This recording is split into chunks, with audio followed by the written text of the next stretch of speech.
All right, well, this has been a while. First of all, the basketball transfer portal off season it's been doing pretty well. We got Kessler, Jasper, that kid from Eastern Kentucky, I forgot his name. Wendell Green. Trey Alexander left the program, but he wasn't really in the program. Scoot Henderson, which is what I'm going to talk about today. The G League's trying to fuck us over again. They already took Jalen Green from us. Potentially Jonathan Kaminga. So it's bullshit. The last rant video I did was about Sharif Cooper, and he ended up getting freed. To play 10 games, but he's in the NBA now, or gonna be in the NBA when he gets drafted. Good luck, Sharif. JT Thor's in the draft. He might come back. Supposedly we're about to get KD Johnson potentially. The kid from Georgia, the other kid from Georgia, Wheeler, just committed to Kentucky like half an hour ago.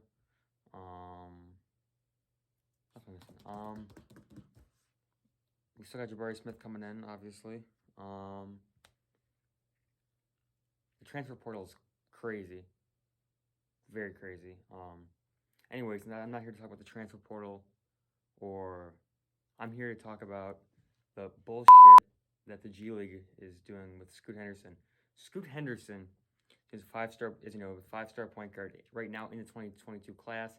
That's gonna change. He's gonna reclassify, and he's probably gonna go to the G League, which is bullshit. The same thing they did with Jalen Green. And like I said, potentially Jonathan Kaminga. G League just took Jaden Hardy, who was potentially Kentucky Wildcat, maybe. We did not get Hickman, obviously. He went to Gonzaga, which is whatever. We didn't get Ty Washington. Went to Kentucky and replaced Hickman, technically. I was thinking that we didn't get Ty because we were gonna get Scoot. Now Scoot's going to the G League probably, and now we're probably gonna get KD Johnson. So would we rather have KD Johnson or Ty Washington? You guys, leave in the comments. You can do whatever you want. The SEC is gonna be stacked this year. Alabama, they're gonna be good. As much as I hate to say it, they had a nice tournament run. Got beat by UCLA. Alex Reese had a I don't know. It was a lucky shot, but whatever. Lost the game. Can't make a free throw. Hey, I know none of us are complaining that UCLA beat them. Then UCLA went to the Final Four to beat Michigan, and then Jalen Sykes hit that buzzer beater. I actually picked Baylor to win it all. Not that anybody cares, but yeah. So anyways, I want to tell the G League. I want to tell them to go fuck themselves. It's so stupid. Jalen Green, I saw something that he said that he wishes he didn't do it, or it hurt his draft stock. But you'd think players would learn from that. There was this big trend burst like about around this time last year, where not Greg Brown, Isaiah Todd from Michigan went there, Deshaun Nix from UCLA went there, Jalen Green, Kai Soto I believe went there. He was an Auburn target. Who's the other guy? Well, then you have to get traditional, like the guys who go overseas. It's like Australia, LaMelo Ball. He was also in Romania or something. It was something like that. He played with that 7'8" dude, or whatever the hell he was, however tall he was. And then Hampton went to Australia, but New Zealand. Is New Zealand part of Australia? I should probably know this, but I have no idea. Is it its own thing? I honestly don't know. I could probably look that up.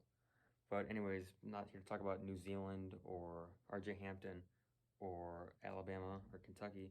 Here to talk about the G League that back-to-back years has screwed us over. So basically, what we know as Auburn basketball fans is when we have a 5-star, either committed or about to be committed, the G League takes them, and if they don't, the NCAA just suspends them. I'm surprised Jabari Smith hasn't been suspended yet, or he hasn't gone to the fucking G League. Yeah, so the world hates us, I guess. It's us against the world, I guess, at this point. Trey Alexander, I don't know if he committed anywhere yet. He's probably going to Memphis or something, or Kansas. He turned it down. Namari Burnett with Alabama, which Alabama's got way too many guards. They got Primo, I think, no, Primo entered the draft. Shackelford entered the draft. And you replaced it with J.D. Davison and Burnett. And then they got that kid from Furman, Gurley, or whatever the hell his name is, who was actually thought to be an Auburn potential commit thing, whatever. Anyways, Auburn basketball. We probably won't get Scoot. We might get Katie Johnson, which Katie Johnson can still play. I'm pretty sure he was the same thing with Sharif Cooper, where he couldn't play for the first couple of games. And actually, I think Katie Johnson's first game back, or not back, because they never played, but his first game in college was against Auburn when we beat the shit out of them, and then we lost him at home, which is embarrassing. But yeah, I mean, so I mean, we're gonna be fine anyways because Flanagan's coming back. So we're gonna have. I want you to leave your starting fives in. Okay, assuming we don't get Scoot and we get KD Johnson, because that's looking like the most likely option at this point. I want you to leave your starting fives in the replies or the comments or whatever the hell it's called. I haven't done YouTube in a while. They're making a comeback. If you want to, I mean, I'm not gonna force you. I'm not gonna put a gun to your head. I mean, just do whatever you want. I would like to see what you guys' thoughts are on the potential starting five. Right now, for me, I think Wendell Green could be the starting one. Flanagan at the 2 or the 3. Jasper could be a good 6-man. I mean, I don't know. I don't know too much about these guys. Like, obviously, I know the guys who've been on the team. If I'm assuming Thor doesn't come back, I guess you could throw Jabari at the 4, and then Jalen Williams or Cardwell at the 5. I'd pick Jalen Williams because he can shoot a little bit. Because Cardwell can't shoot at all. Except Cardwell made that 3 last year. That buzzer beater, that was pretty cool. Was that against Tennessee? I can remember that game. That was Flanagan went off that game. So I guess you got Wendell Green, Alan Flanagan. You still got Chris Moore, but I don't think he'll start. Oh, Walker Kessler at the 5. Then I don't know. Maybe Jabari moves to the 3. I mean, and then you put Green, Flanagan, Jabari, Jalen, and Kessler. That would be a very big lineup. We lost Powell. That's an interesting situation. I'm not gonna speak on that because I don't know all the details. It sucks that Sharif's not coming back, but whatever. Would you expect? Scoot's not gonna be an Auburn Tiger, which blows. Katie Johnson. I mean, I don't know. I didn't. The guys coming in like Green, Kessler, Jabari Smith, Katie Johnson potentially, and the kid from Charleston, Zep Jasper.